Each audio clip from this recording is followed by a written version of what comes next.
But মাথায় রাখবা 2026 সালের জেনজি ও বাংলাদেশ তারা মরে যায় না। ওসমান হাদি আমাদেরকে শিখিয়ে গিয়েছে বিড়ালের মতো 500 বছর বেঁচে থাকা কোনো দাম নয়, সিংহের মতো 1 ঘন্টা আমরা বাঁচতে চাই না। আমার ভাইরা বড় বীর আমি চির উন্নত মমশী, শির নেহারি আমারই নত শির ওই শিখর হিমাদ্রি। বড় বীর বড় মহাবিশ্বের মহাকাশ পাড়ি, চন্দ্র সূর্য গ্রহ তারা ছাড়ি, ধুলো তুলো গোলক ভেদিয়া খোদা রাসন আরশ ছেদিয়া উঠিয়াছে চির বিস্ময়, আমি বিশ্ববিধাত্রীর বলবীর, আমি চির উন্নত শির। ঠিক কিনা বলে? মাথা উঁচু করে বাঁচতে হবে। আর একটা উদাহরণ দিব, এবার আমি আমার স্যারকে দিয়ে উদাহরণ দেব।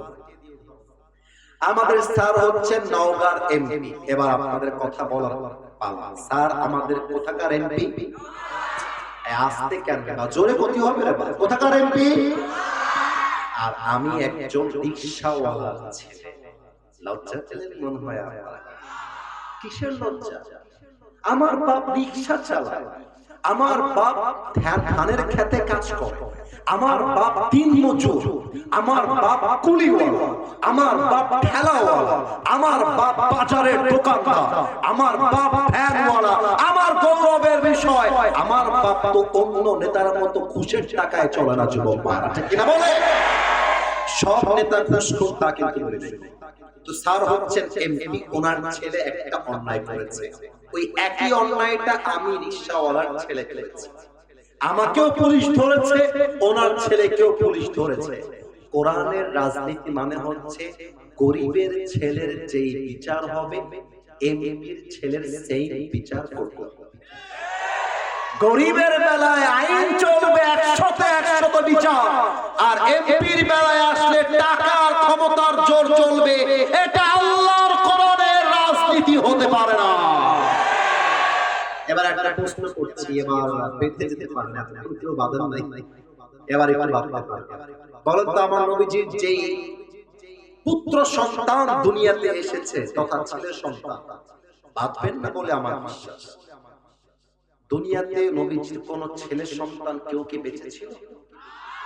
উত্তর কিন্তু সঠিক, কিন্তু ভয় পেয়েছেন তাই আওয়াজটা কম আসছে। আর একবার, নবীজির কোন ছেলে সন্তান দুনিয়াতে বেঁচে ছিল?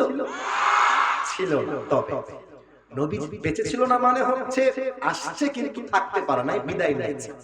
কিন্তু নবীজির যেই মেয়েগুলো দুনিয়াতে এসেছে একটু বুঝে উত্তর দিবেন। নবীজি একজন মেয়েকে খুব ভালোবাসতেন, খুব আদর করতেন, খুব মায়া করতেন। ওই মেয়েটার নাম কি মা?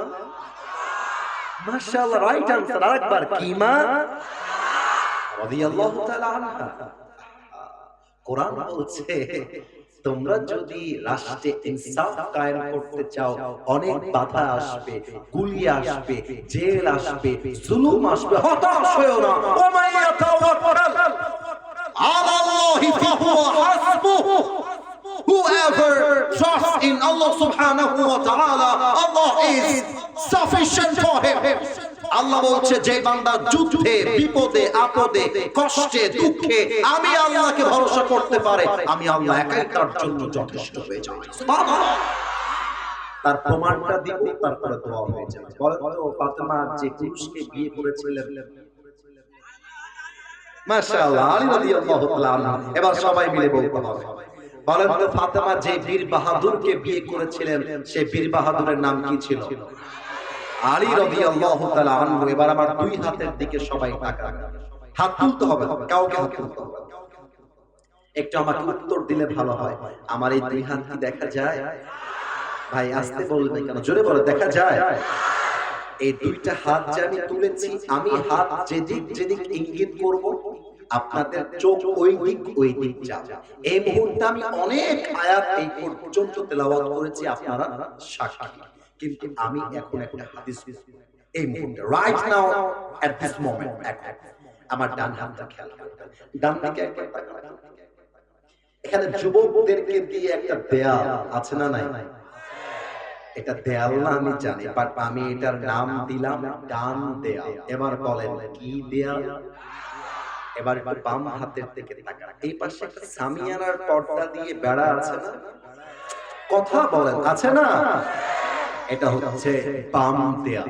Look at my back side, পেছনে তাকান। এখানে পোস্টার ব্যানার দিয়ে বিশাল লম্বা একটা দেয়াল আছে, আছে না নাই? দেয়াল পেলাম তিনটা, ডান দেয়াল, বাম দেয়াল, পেছন দেয়াল। এবার আসেন হাদিসে, let's come to the main point. Medina আমাদের নবীর শহর, এমন এক শহর যে শহরের ডানে দেয়াল, বামে দেয়াল, পেছনে দেয়াল। কেউ যদি মদিনায় আসতে চায় রাস্তা একটা খোলা, বাদ বাকি সব বন্ধ। উহুদের যুদ্ধের পরে, বদরের যুদ্ধের পরে আল্লাহ তাআলা মুসলমানদেরকে এমন এক বিজয় দিলেন, পুরো বিশ্বে কালেমার পতাকা উড়ে যাবে, এমন একটা বিজয়ী ভাব চলে আসলো। আল্লাহু আকবার। আমার কি মনে হয় জানেন, আগামীতে ইসলামের পতাকা জাস্ট বাংলাদেশের সংসদে নয়, আগামীতে কালেমার পতাকা আমেরিকার হোয়াইট হাউসে পৌঁছায় যাবে, ঠিক কিনা বলে? কোন একদিন এদেশের আকাশে কালেমার পতাকা তুলবে, সেদিন সবাই খোদাই বিধান পে দুঃখ বেদনা ভুলবে, ঠিক কিনা বলে? সেদিন আর হবে না হাহাকার, অন্যায় জুলুম অবিচার, থাকবে না অনাচার দুর্নীতি কদাচার, থাকবে না অনাচার দুর্নীতি কদাচার, সকলেই শান্তিতে থাকবে, সেদিন সবাই খোদাই বিধান পে দুঃখ বেদনা ভুলবে। জাস্ট একটা লাইন, মাদ্রাসার ছাত্র, কলেজের ছাত্র, স্কুল, মুরব্বী সবাই মিলে জাস্ট একটা লাইন আমার সাথে গাইবেন, যতটুকু আপনি পারেন সবাই মিলে। কোন একদিন এদেশের আকাশে কালেমার পতাকা তুলবে, সেদিন সবাই খোদাই বিধান পে দুঃখ বেদনা ভুলবে, ঠিক না বলে? এবার কাফেররা প্ল্যান শুরু করলো, মুসলমানদেরকে আমরা সবাইকে মেরে ফেলবো, এবং কাফেররা প্ল্যান করলো স্বয়ং নবীজিকেও আমরা হত্যা করব। নাউজুবিল্লাহ, তো করতে পারলেন না। কাফেররা মিলে 3 নাম্বার প্ল্যান করলো। খুব মনোযোগ বাড়ায় দেন, শেষ হাদিস, ওয়াজের শেষাংশ, প্রবাদ বাক্য আছে, শেষ ভালো যার সব ভালো। তারা প্ল্যান করলো মদিনা নামে একটা শহর যে দুনিয়াতে ছিল, আমরা মানচিত্র থেকে মদিনার নামটাই মুছে ফেলবো।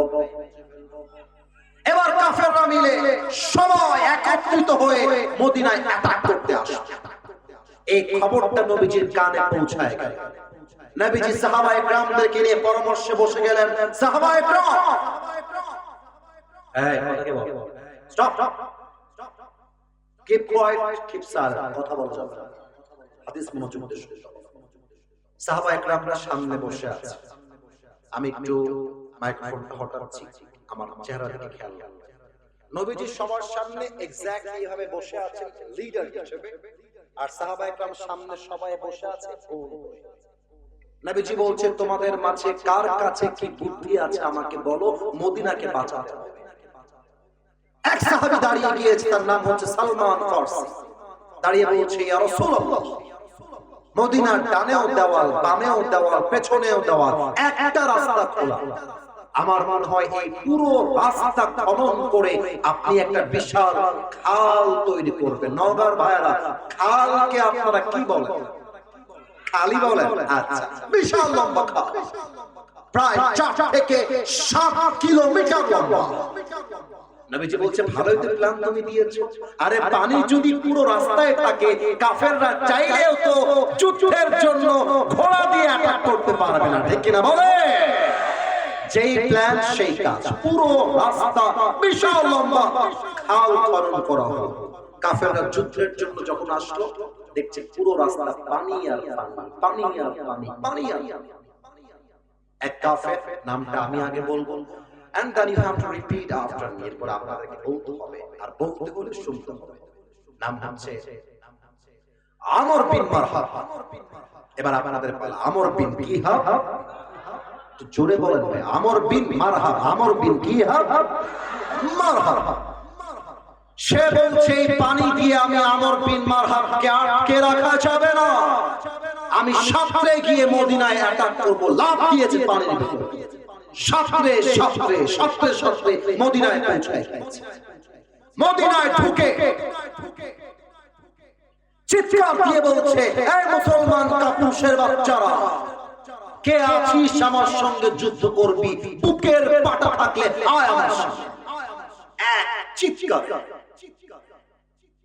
মদিনার সব সাহাবায়ে কেরাম বের হয়ে আসছে, নবীজিও বের হয়ে আসছে। নবীজি বলছে, এই সাহাবায়ে কেরাম, কে করব যুদ্ধ আমরের সঙ্গে? হাত তোলো, কে আছে? কেউ হাত তোলে না। পেছন থেকে আলী রাদিয়াল্লাহু তাআলা আনহু তার হাতটা তুলে দিয়েছে। সুবহানাল্লাহ পড়বেন না আপনারা সবাই? নবীজি বলছে, ইজলিস ইয়া আলী ফাইন্নাকা লা তাযালু হাদিথা সিন্নি। আমাদের বাংলা ভাষায় তরজমা করলে মজা করে এভাবে বলা যায়, সোনামণি নতুন নতুন বসো বসো বসো। নবীজি বলছে, বয়স কম, বসো। আলী চুপচাপ বসে গেছে। আমর বিন মারহাব বলছে, কি রে, তোরা না বলিস মরে গেলেই শহীদ হয়ে যাবি, আর শহীদ হয়ে গেলেই জান্নাতি হয়ে যাবি? হালুমু ইলাইয়া ইন কুনতুম সাদিকিন। যদি তোরা তোদের কথায় সত্যবাদী হোস, আমার সঙ্গে যুদ্ধ করতে এক কোপ দিয়ে তোকে জান্নাতে পাঠাতে। কে আছে? নবীজি বলছে, কে আছে? হাত তোলো। কেউ হাত তোলে না। আবারও আলী রাদিয়াল্লাহু তাআলা আনহু তার হাতটা তুলে দিয়েছে। সুবহানাল্লাহ পড়বেন না আপনারা? নবীজি বলছে, আলী বসো বসো, তোমাকে দিয়ে হবে না, বসো। কিন্তু কথায় আছে, ছোট মরিচের, ধরতে পারেন নাই, জোরে বলেন, ছোট মরিচের কি বেশি? আলী আবারও বসেছে। এবার আমর বিন মারহাব, নওগাঁর ভাইরা কি বলবো, খুব বাজে ভাষায় গালি দিয়েছে। আমি একটু ভদ্রভাবে বোঝাবার ট্রাই করছি। আমর বিন মারহাব বলছে, তোদের মাঝে কেউ যদি এক বাপের বেটা হয়ে থাকিস, এর দ্বারা কি বোঝায় আপনারা খুব ভালো করে বোঝেন। আমর বিন মারহাব বলছে, তোদের মাঝে কেউ যদি তার সন্তানকে ইয়াতীম করতে চাস, তোদের মাঝে কেউ যদি তার বউকে বিধবা করতে চাস, তোদের মাঝে কোন বীর পুরুষ যদি মায়ের বুককে খালি করতে চাস, আয় আমার সঙ্গে যুদ্ধ করে দেখিয়ে দে। নবীজি বলছে, কে আছে? হাত তোলো না কেন? হাত তোলো, কে আছে? কেউ হাত তোলে নাই। এবার আলী তার দুই হাতটা উঁচু করে তুলে দিয়েছে। তাওয়াক্কুল কাকে বলে? নবীজি বলছে, আলী তুমি আমার কাছে আসো, দৌড় দাও, দৌড় দাও। নবীজি বুঝে গেছে আলীর বয়স কম হতে পারে, বাট তার বুক ভরা ভরসা আছে এক সত্তার উপরে। তিনি কে? ছোট্ট একটা উর্দু কবিতা মনে পড়ে গেল, পারমিশন যদি দেন আমি শোনাতে চাই। অনুমতি আছে সবার? আল্লামা ইকবাল রাহমাতুল্লাহি আলাইহি, বিশ্ব কবি যাকে বলা হয়, তার ভাষা এত চমৎকার।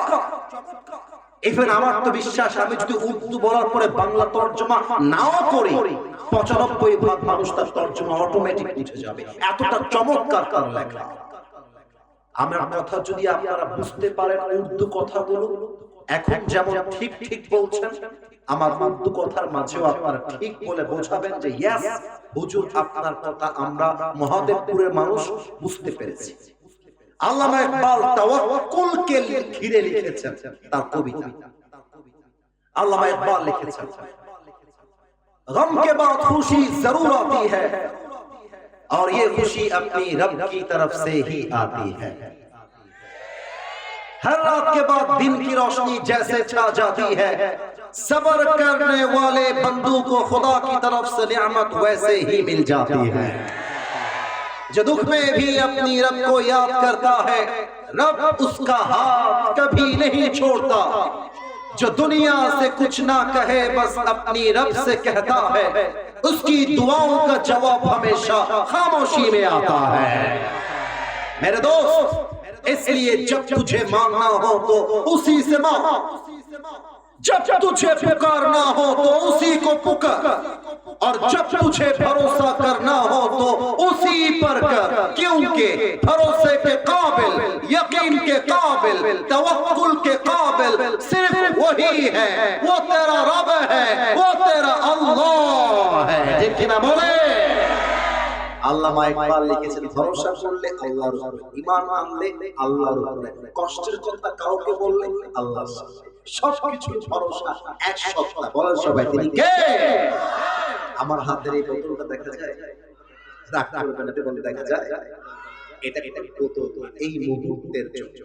এটা হচ্ছে বিশাল লম্বা তরবারি, যার নামটা হাদিসে এসেছে জুলফিকার। বলেন সবাই কি ফিকার? জুলফিকার। আলী দৌড় দিয়ে আসছে নবীর কাছে, যুদ্ধ করবে জোশ গায়ে। নবীজি বলছে, আলী এই নাও তোমার যুদ্ধের তরবারি, যাও যুদ্ধে নেমে পড়ো। তরবারিটা পেয়ে আলীর কোনো কথাই নাই, সোজা দৌড় দিয়েছে যুদ্ধের ময়দানে। নবীজি বলছে, আলী আরে বাবা কথা শেষ হয় না, এদিকে আয়। আলী আবার দৌড় দিয়ে আসছে। নবীজি বলছে, আলী শোনো একটা কথা, ইযহাব, শোনেন আপনারা সবাই, আলী যুদ্ধ করতে গিয়ে যদি কখনো একা একা মনে হয়, মাথায় রাখবা তুমি একা নও, তোমার সাথে আছে একজন। তিনি কে? কিন্তু আমাকে যে এবার সবাইকে দেখতে হবে, এতক্ষণ আমাকে দেখার আপনার করে না, এবার আমি আপনার করলাম, দেখেন বোঝার জন্য দেখেন। আপনারা আমাকে ফেসবুকে দেখেছেন আমি জানি, আজকে যে আমাকে সরাসরি দেখলেন, আমাকে উঠু মনে হয়েছে, লম্বা মনে হয়েছে। আমি কিন্তু লম্বা, আমার পুরো গোষ্ঠীর ভেতরে আমি হচ্ছি সবচেয়ে বেশি লম্বা। পাগড়িওয়ালা একটু পরে 5 মিনিট পরে যাও। আরে তুমি তো মাদ্রাসার ছাত্র, আমিও মাদ্রাসার ছাত্র। আমার এখন মনে আছে হুজুরের ভয়ে 3 ঘন্টারও বেশি আমরা 1 নাম্বার চাপায় রাখতাম। আরে তোমরা ইয়াং গোলা 3 ঘন্টা কেন, 5 ঘন্টাও চাপায় রাখা যাবে, ঠিক না বলে? এবার আমার হাতের দিকে খেয়াল করো, কারো হাইট যদি হয় এই সামিয়ানা বরাবর, কথা বুঝতে হবে কি দেখি, সামিয়ানা বরাবর হাইট হচ্ছে লম্বা, আর যে তার লেভেলে দাঁড়িয়েছে তার হাইটটা হচ্ছে এই বরাবর, এই বরাবর। এখন যে লম্বা তাকে তো দেখা যাবে এভাবে নয়, দেখতে হবে এভাবে। কথা কি বোঝা যায় না কি চায় না? আর যে লম্বা সে যদি গুঠু লোককে দেখতে চায় এভাবে না। কথা ভুল বললাম না ঠিক বললাম? বল।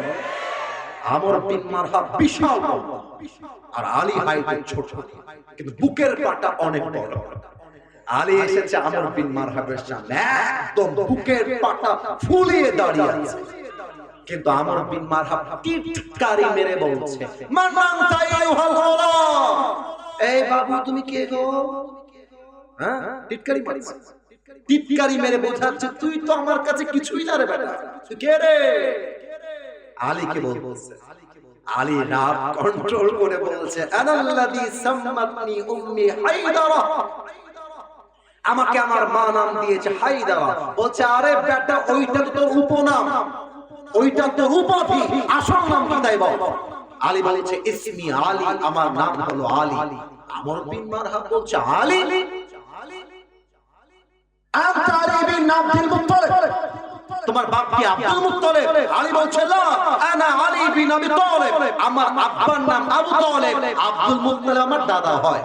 বলছে, হায় হায় হায় হায়, তোমার বাবা আব্দুল মুত্তালিব নয় আবু তালিব, আরে আবু তালিব তোমার ভাই হয়, তুমি তোমার ভাতিজা, আমি তোমার চাচা, চাচা হয়ে ভাতিজার সঙ্গে যুদ্ধ করব? নো, এটা হয় না, তুমি তো বাচ্চা মানুষ, আর আমার একটা শান আছে, আমি বাচ্চার গায়ে হাত তুলি না। কথা কি বোঝা যায়? কথা বলেন, বোঝা যায়? এই আমার আব্বা জানের বয়স মনে করেন 30 বছর, একটা 7 বছরের বাচ্চা এসে বলছে, কে আসেন যুদ্ধ করতে, তো তার বয়স 30 বলবে, এই বাচ্চা গুনবে না। তো আলী কেউ আমর বিন মারহাব গুনছে না, কিন্তু এবার আলী রাগ কন্ট্রোল করতে পারে না, রাগ হারায় ফেলেছে। আলী বলছে, আরে বেটা তুই বাচ্চা কাকে বলিস? একবার আয় যুদ্ধ করতে, এমন একটা কোপ মারবো তোর কল্লা জমিন থেকে 40 হাত দূরে গিয়ে পড়বে। আল্লাহু আকবার। এবার একটা প্রশ্ন করব, যদি আপনারা স্বৈরাচারের পক্ষের লোক না হন জবান খুলে উত্তর দেবেন। বলেন তো, রংপুরে যে যুবকটা 5 আগস্টের আগে বুকে গুলি খেয়ে শহীদ হয়েছিল, ওই যুবকটার নাম কি? এত আস্তে বললেন কেন? বলেন সবাই কি সাইদ? এই মুরব্বি, এই যুবক, এই আমার আব্বা জান, আমি আপনার রাখলাম উত্তরটা জবান খুলে দেন। আমার আবু সাইদ ভাই কারো বুকে গুলি করেছিল সেই দিন? কারো পেটে গিয়ে চাচা ঢুকাইছিল আমার ভাই? আমার ভাই বলেছিল কোটার সংস্কার চাই, দ্যাটস ইট, কোটার সংস্কার চাই। এই তো আমার ভাই তো গুলি করতে চায় না, ওকে মারতে চায় না, তো আমার ভাইয়ের বুকে আপনারা গুলি করলেন কেন? কেন করলেন? তার মানে এটা প্রমাণ করে মুসলমান কাউকে আগ বাড়িয়ে মারতে চায় না, বাট যেই হাত মুসলমানের গায়ে হাত তুলে আগ বাড়িয়ে ওই হাত মুসলমান ভেঙে গুড়িয়ে দেয়, এটার নামই তো ইসলাম। নওগাঁর ভাইরা ঠিক না বলে? আলী বলেছে আমর বিন মারহাব, আমি তোমাকে আগ বাড়িয়ে মারতে পারবো না, তুমি আমাকে মারবা, আমি তোমাকে ডিফেন্স অ্যাটাক করব। এই যুবক, তোমরা কি ডিফেন্স অ্যাটাক মানে বুঝছো? মানে আপনি আমাকে মারলে আপনাকে আমি মারব, আদারওয়াইজ আমি আপনাকে আগ বাড়িয়ে মারতে যাব। ও, তার মানে তোকে আমার আগে মারতে হবে, ঠিক আছে রেডি হয়ে যা আলী, আমি তোকে আক্রমণ করব আগ বাড়িয়ে। এবার দেখে এই বাচ্চা একদম কথা না, আর কথা বাচ্চা সরে আমর বিন মারহাব 2 কদম পেছনে আসছে, তার তরবারিটা এইভাবে, আমাকে দেখা কেউ মিস করবেন না, খেয়াল করুন, এইভাবে ধরেছে, 2টা পা একসাথে করেছে, একটা লাফ দিয়েছে জমিন থেকে উঁচুতে আমর বিন মারহাব, আর তরবারিটা এইভাবে উঁচু করে আলীর ডান কাঁধ বরাবর এক বিশাল আঘাত করেছে, আর আলী তার জুলফিকারটা এভাবে তুলে ধরে আস্তে করে পড়তেছে হাসবুনাল্লাহু ওয়া নি'মাল ওয়াকিল, নি'মাল মাওলা ওয়া নি'মাল নাসির। যেই আঘাতে আলীর দেহটা 2 আখান হয়ে যাবে, আলীর হৃদয়ে তাওয়াক্কুল থাকার জন্য ওই আঘাতটা তার জামা পর্যন্ত স্পর্শ করতে পারে না। এবার কিন্তু আমর বিন মারহাব থরথর করে কাঁপতেছে, হায় হায় হায়, এত জোরে মারলাম, একটা চুল পরিমাণ আঘাত লাগলো না, হাউ ক্যান ইট পসিবল, কেমনে সম্ভব? আমর বিন মারহাব কাঁপতেছে। এবার আলী বলছে, কি রে, কে ভাতিজা, কে চাচা? আমি তোর ভাতিজা, তাই না রে? আমাকে বলিস মান আনতা আইয়ুহাল গোলাম, আমি তোর গোলাম লাগি রে। এই বেটা, এবার তুই রেডি হয়ে যা। এবার আলী 2 কদম পেছনে এসেছে, 2 legs are attached together, 2টা পাকে একসাথে করেছে, নবীর দেওয়া তরবারি জুলফিকারটাকে এভাবে শার্ট করে ধরেছে, আর জমিন থেকে একটা লাফ দিয়েছে উঁচুতে, আর উপরে উঠে যখন হাতটা এভাবে ধরেছে, নারে তাকবীর, লিল্লাহি তাকবীর, আল্লাহু আকবার, চিৎকার দিয়ে তাকবীর পড়ে আমর বিন মারহাবের একদম দেহের মাঝ বরাবর আঘাত করেছে। আমর বিন মারহাব তার ঢালটা এভাবে উঁচু করে ধরেছে, কিন্তু হাদিসে আসছে আলীর গায়ের জোর আঘাত এতটা পাওয়ারফুল, এতটা শক্তিশালী ছিল, একটা কোপে আমর বিন মারহাবের ঢাল ভেঙে গেছে। ওই একটা কোপে আমর বিন মারহাবের পুরো দেহটা ফেড়ে 2 আখান হয়ে জমিনে ছিটকে পড়ে গেছে। Could you imagine? কল্পনা করতে পারেন তাওয়াক্কুল কাকে বলে? এবার 2টা দেহের 2 পা 2 দিকে পড়ে আছে, আমি মনে হয় বুঝাইতে পারি নাই। এইখানে একটা কোপ দিয়েছে, এই ভাগ একদিকে, এই ভাগ আরেকদিকে, এবার তো বোঝা যায়।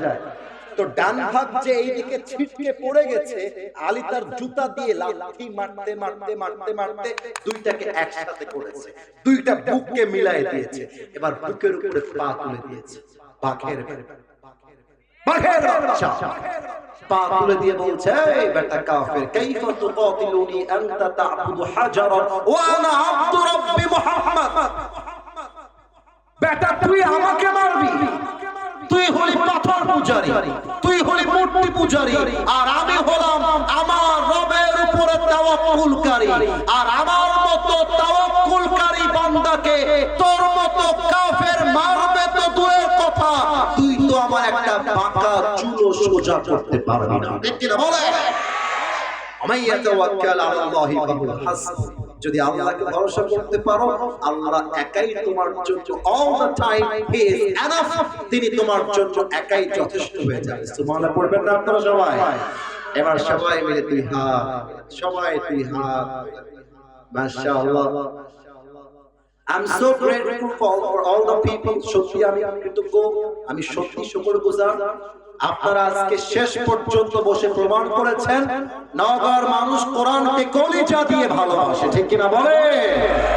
আমার সাথে দুইটা ওয়াদা করতে হবে, আল্লাহর সাথে আমি শিখাই দেব। তো হাতটা বেশি উঁচু হবে না, আমার দিকে তাকান, এই যে এই বরাবর। আপনাদের হাত এভাবে রাখলে ব্যথা হয়ে যায়, আর আপনাদের ব্যথা মানে তো আমারও ব্যথা লাগে, কারণ আপনাকে আমি ভালোবাসি, তাই না ভাইজান? তাহলে হাতটা একটু খেয়াল করেন, এই যে এইভাবে, যেন ব্যথা না হয়ে যায়। সবাই মিলে একটা কাশি দেন, ওই যে ডানের ভাইয়েরা কাশি দেন জোরে। আমি যা যা বলতে বলবো এক্সাক্ট তাই তাই আপনারা এখন বলবেন। বলেন সবাই আওয়াজ দিয়ে আল্লাহ। এত আস্তে না, জোরে আল্লাহ। এবার একটু মায়া করে ডাকেন, বলেন ও আমার আল্লাহ, তোমার, একটু জোরে, তোমার শহীদ দিল থেকে তওবা করছি। আল্লাহ। আচ্ছা আমি বলছি, ভাই আপনারা বলছেন, আপনারাই দিল থেকে বলবেন, যাতে করে আল্লাহ অ্যাকসেপ্ট করে ফেলে, আল্লাহ কবুল করে নেয়। বলেন একবার আল্লাহ, তুমি আমার জীবনে সব গুনাহ মাফ করে দাও। বলেন সবাই আওয়াজ দিয়ে আমিন। আর একবার বলেন আমিন। দুই নাম্বার ওয়াদা, বলেন আল্লাহ। যে যার মতো চিৎকার করবেন করেন, আল্লাহর সাথে কথা বলছি, এখানে পাগলামি হতেই পারে, ওটা ঠিক। বলেন সবাই আল্লাহ, আমি তোমাকে ওয়াদা দিলাম, আজ থেকে, একটু জোরে বলেন, আজ থেকে এক ওয়াক্ত নামাজ আর কখনো। এবার আমার একটু খেয়াল করে বলেন, ছাড়বো না। আওয়াজটা 80% আসছে, 100 ভাগ না। বলেন ছাড়বো না। এবার আওয়াজ দিয়ে বলেন ইনশাআল্লাহ। হাতটা নামায় আমাকে আমার নাম ধরেই ডাকেন, বলেন আসিফ হুজুর। আমি জানি লজ্জা লাগছে, তাও ডাকেন আসিফ হুজুর। আমরা নওগাঁর সন্তান, আপনাকে ওয়াদা দিলাম, দোয়া না করে আমরা কেউ উঠে যাব। মাথাটা ঝাঁকিয়ে বলেন না, আওয়াজ দিয়ে বলেন ইনশাআল্লাহ। আমি ওয়াদাটা এই জন্য করালাম, দেখেন আজকে পরিবেশ খুবই ঠান্ডা। কয়েকদিন আগে মাহফিল ছিল আমার নীলফামারী, আমাকে এমন ধাক্কা দিয়েছে আমি শুয়ে গেছি, ওই শালা শুয়ে থেকেই সেলফি তুলতেছে। অথচ নওগাঁর মানুষ কখনো এরকম করে না। নওগাঁর মানুষ বোঝায় ভালোবাসতে হলে আদব কায়দা দিয়ে ভালোবাসতে হয়। ঠিক কিনা বলে? তো আমি চাই না যে দোয়ার সময় কোনো সেলফি উঠানো হোক। আমি এসেছি 10:30-এ, এখন এক্সাক্ট প্রায় 12টা বেজে যাবে ভাব, আর মাত্র 5 থেকে 7 মিনিট বাকি আছে। আমার কথা একটা, আমাদের ওয়াজ খালি